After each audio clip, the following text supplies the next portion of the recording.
Dans le cadre de Conakry, capitale mondiale du livre, la fondation SMB Winning Consortium a offert un portrait de Nelson Mandela, ancien président sud-africain et figure emblématique de la lutte contre l'apartheid. Installé à l'entrée de Kaloum, ce portrait a été inauguré ce 16 juin 2017 à l'occasion de la Journée internationale de l'enfant africain. Mandela symbolise l'éducation, symbolise l'espoir, symbolise l'épanouissement, mais symbolise aussi la douleur et le pardon. Nous avons voulu ce jour 16 juin inaugurer ce premier monument à Conakry pour marquer l'année du livre dans notre pays.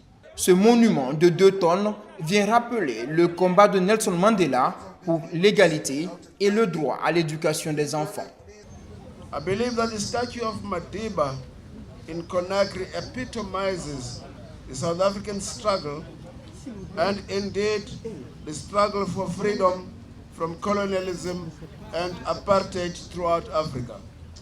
Entièrement fabriqué à l'aide d'aluminium, ce monument est l'une des contributions de la fondation SMB Winning Consortium, engagée aux côtés de la Guinée dans la promotion du livre. À quelques mètres de là, trône une autre œuvre de l'artiste Stéphane Cypre. 5 livres géants en aluminium de plus de 6 tonnes qui font apparaître sur la tranche le visage du chef de l'État, professeur Alpha Condé. Ce qui m'inspire, c'est le combat de tous ces Africains qui essayent d'avoir une égalité à travers notre monde et de pouvoir se lever à travers toutes les nations africaines. Une œuvre qui symbolise à différents niveaux la liberté, avec notamment les citations des écrivains qui figurent à l'intérieur. La liberté commence où l'ignorance finit. En fait, l'aluminium provient de la bauxite de Guinée.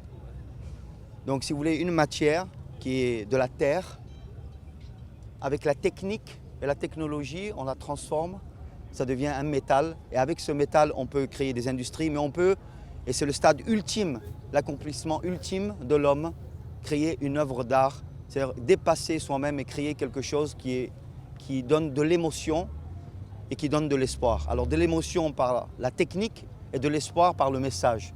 Le message, c'est que la culture, le livre, libère et émancipe.